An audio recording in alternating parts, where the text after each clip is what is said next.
Good afternoon, super friends, and welcome to the Wednesday, May 13th edition of the Sacred News and Weather.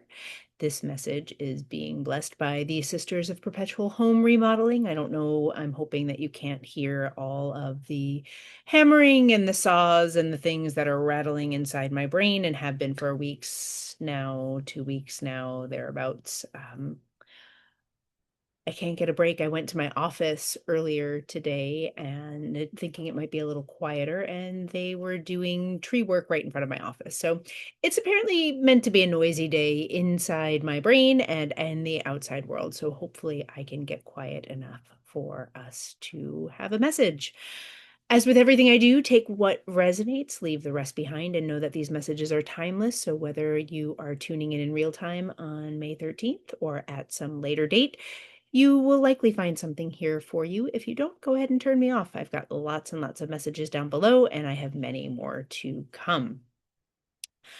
All right, I'm going to close my eyes and see where we're headed today. I don't honestly know where we're going. What I saw in my mind's eye was the Five of Wands, which there are different interpretations that I could start from if I'm using that as my launch point, but what I heard with it was the struggle bus. Someone is on the struggle bus, and the struggle bus is seemingly something outside of themselves. So the feeling is that they are being bombarded by all of these things from the outside, and what I am hearing, what I'm feeling is that what is actually happening is entirely within. It is on the inside of their being, but they have decided that all of the noise, much like me, is coming from the outside world, and it's really happening in the inner levels, on the inner realms. Let me see what else I can get about that now. What I'm getting, what am I getting? What I'm getting What I'm getting is conditioning and karma. I'm hearing conditioning and karma. And conditioning, the flavor of conditioning that I'm getting is the kind of flavor of conditioning that I was talking about earlier this morning in the red thread. It is those familial, tribal, cultural beliefs that we have embedded in our bodies that lead us to believe that something is true, but it is not actually true or in alignment with our own soul's truth. So let me see if I can unpack that in a different way. Our families, our society, our culture tells us, let's say, a belief about sexuality, about the what is allowed and what is not allowed, and what is true and what is not true. And anything outside of that registers in our nervous system as bad or wrong, even though if we could look at the origin story, if we could look at the wounding, if we could look at what is happening underneath, we would very likely become very clear that what we were taught is not actually our own truth. Yet what we instinctually do, what we instinctually accept, the way our drive, our the way we go in the world tends toward buying into the conditioning, buying into the wounding, buying into what we were taught and not what is, and I'm seeing like knock it back into alignment, not what is in soul alignment with our truth. So that anything that comes through, I shouldn't say that word because I think I get bugged out if I use the word sexual. I think that's why lots of people use smegdual or smegs. And it just occurred to me now that I might not get delivered through the webs and through the ethers. This message might not be delivered because I use that word, but that's okay. I'm not using it in any sort of negative way. I'm just using it as an example for the type of conditioning that I feel like the persons that are on the struggle bus are being driven from. And it actually has nothing to do with sexuality. It has everything to do with their instinctual response, their drive toward, and what I'm hearing is anger. Someone is very angry, and someone is very angry, and they're blaming what is happening in the outside world as the source of their anger, but their anger is actually a deep soul fire inside of themselves. I'm going to stay with that for a moment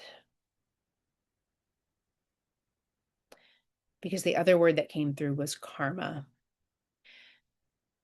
So, what I'm hearing about this anger, what I'm hearing about this karma, what I'm hearing is that this person is believing that their karma is all of that which is happening outside of them, that they are receiving their karma. They're receiving their karma now. There's pain, there's suffering, there's anger, and they believe that they're receiving their karma. And what this person does not realize is that their karma is neutral. Karma, this came up in the red thread this morning also. Karma is neutral. It is neutral. It is not some curse bestowed upon you. It is not some blessing bestowed upon you. It is not good luck. Karma is neutral. And here we go. You get to choose. We get to choose our karma. If we believe that we are meant for pain and suffering and not love and wounding and madness and darkness, if we believe that, then that is where our karma is going to take us. But if we choose to believe in something different, if we choose to believe in unconditional love, if we choose to believe, I'm seeing the sun, the card, the sun, if we choose to believe in that unification, if we choose to believe that the fire can take all of that negative bullshit that's happening outside of you, if we can give that all to the fire, your karma will shift. But we need to choose it. Conditioning has us believing that our karma is something that we are stuck with. We are meant to suffer through it in this lifetime and reincarnate as a bug in the next. And that is not true.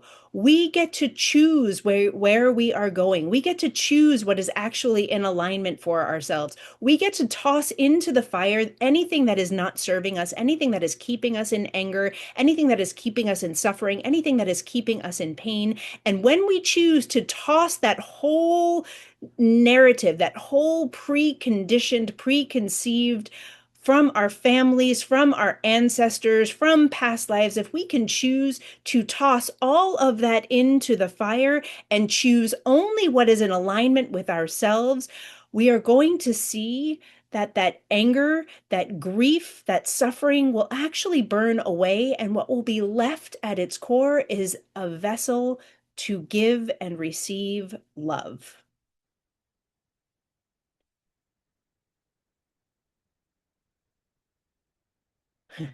What I just heard was, could you say that in English, please? So I'm going to try and translate.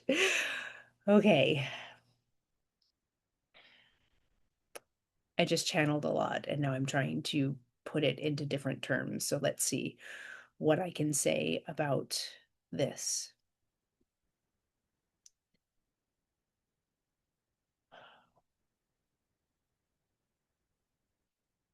What I can see, what I feel in my heart space right now, what I feel in my womb space right now, is that that anger that we started with, the in battling that we started with, is truly in battling. And it has less to do now than anything happening in your outside world that you believe is the thing that is making you angry or grieving or sad, anything keeping you out of joy, out of happiness, out of true love.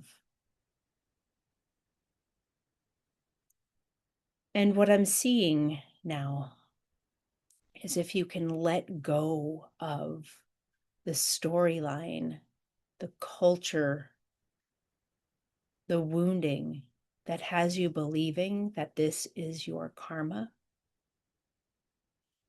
you will be able to soften. What I'm hearing is surrender into tenderness.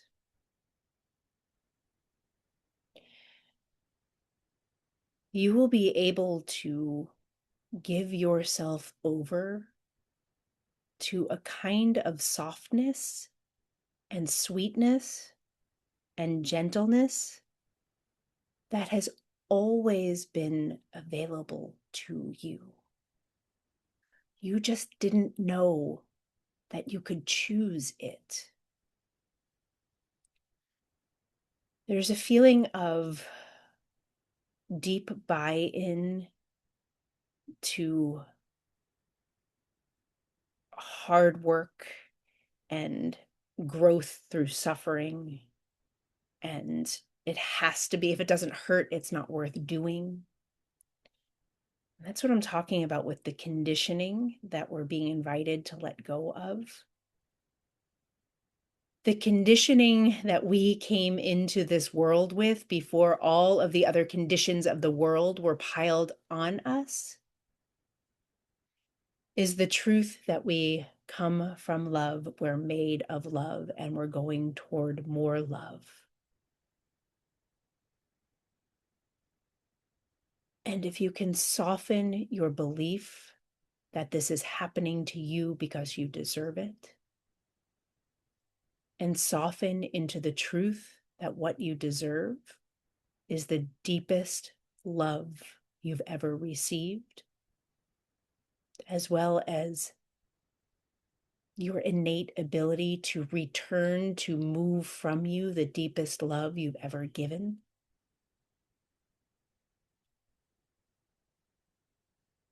You'll return to the truth of who you are. I'm seeing the sun again. I'm seeing the sun as a unifying fire. I'm seeing the sun as a heart fire. Sacred heart, heart fire.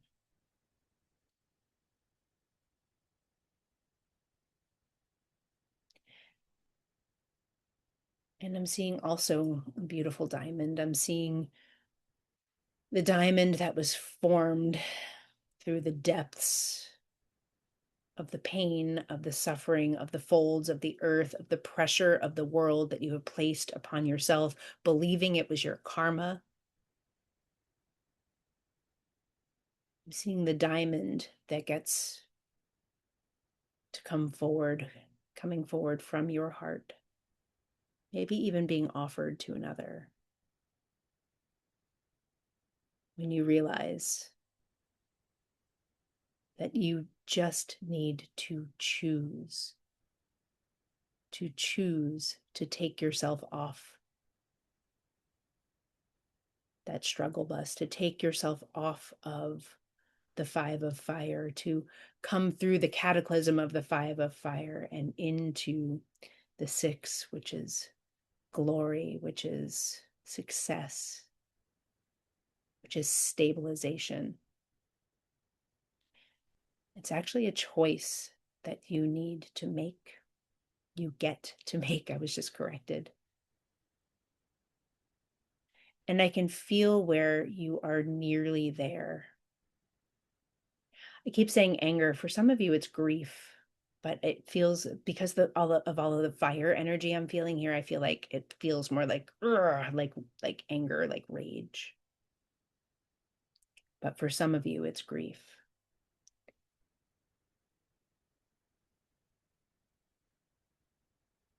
Yeah.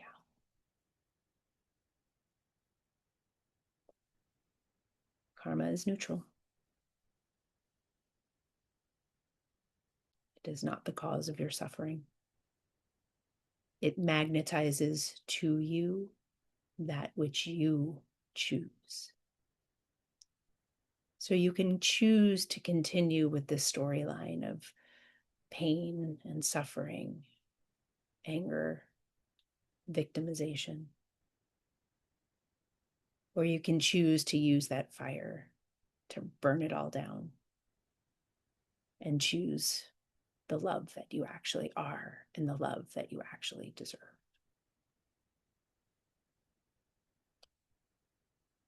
This is what I have for us today. I love you all. Please like and share and subscribe. I'm going to post the link for Threshold down below. Come hang out with me next week. Come hang out with me next week in real time. And the following week in real time, like literally hang out with me, ask me questions, talk to me, tell me about your life, ask me for some feedback.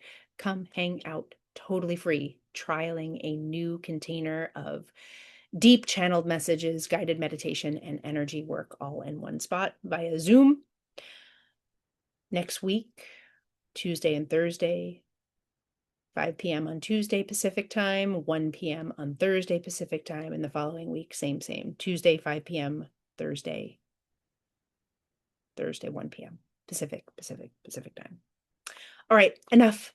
Have a beautiful, beautiful Wednesday. I will see you tomorrow. Bye-bye.